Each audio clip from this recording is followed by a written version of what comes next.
Listen, Black women, my dear beautiful Black women, we do need to practice speaking to people in a respectful manner.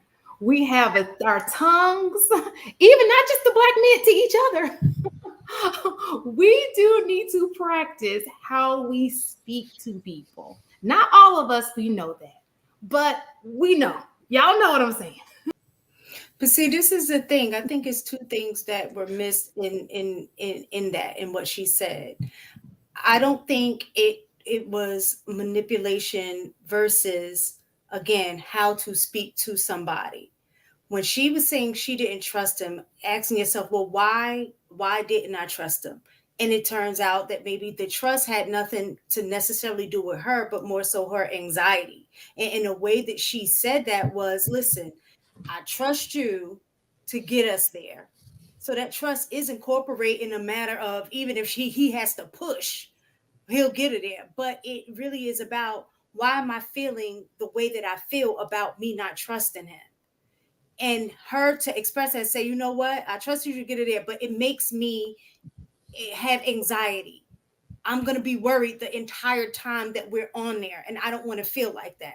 Why couldn't she just So be like, I'm anxious as hell, man. I don't know. I feel like I'm having a panic attack. Why she had to say I trust you though? Because that's a lie. That was a bald faced lie. She didn't trust okay. him. All right. Well, maybe she shouldn't have said trust, but I think what it was it. I think what she was trying to do was to affirm him, but also say, listen, I'm having a problem with this, and I just really need you to get gas. So maybe she shouldn't have said trust if she really didn't trust him. But I really think the point of it was, let me say it in a way that he can really understand how I'm feeling in this situation, and I would like him to go ahead and get the gas.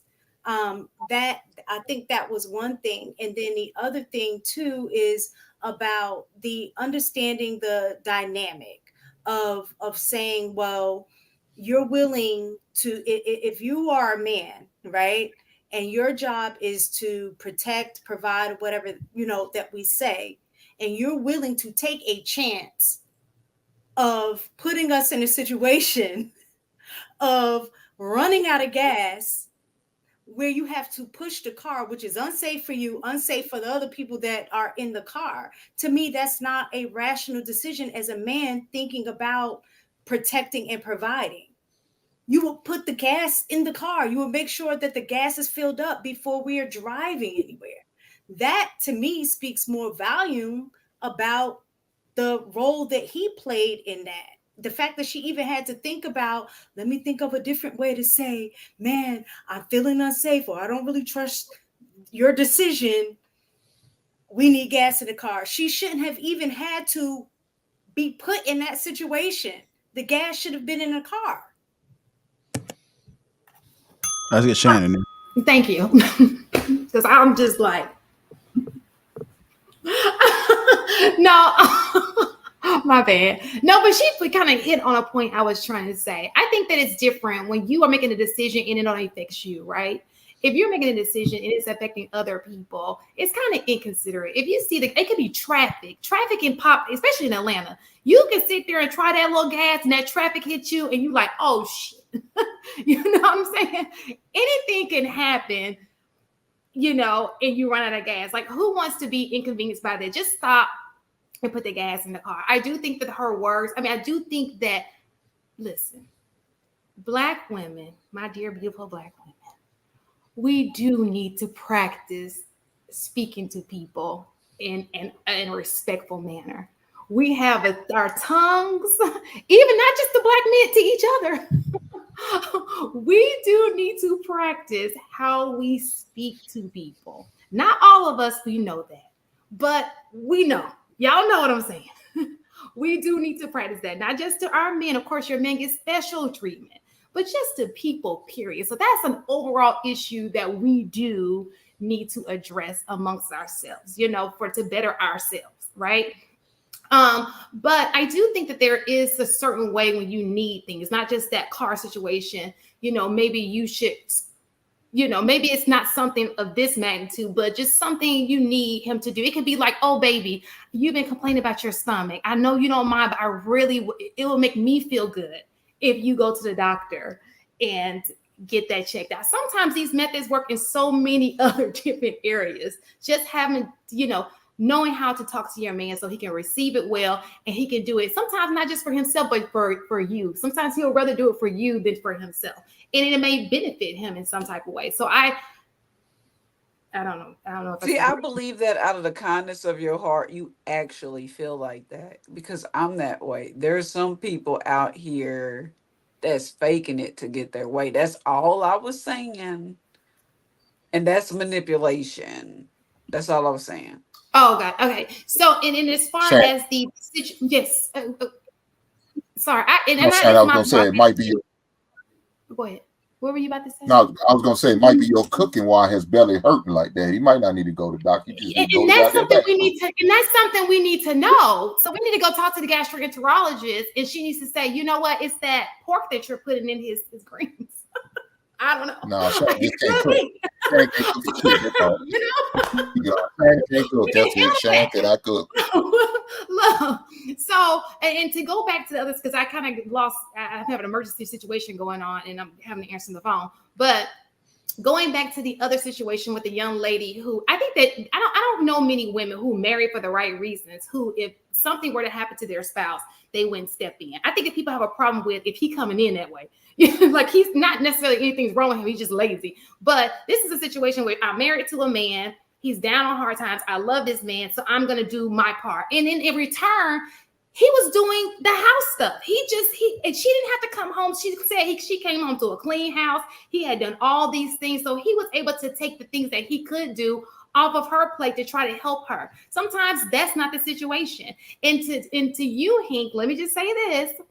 I do understand that some men will stay in a relationship if a woman falls on hard times as it relates to her job.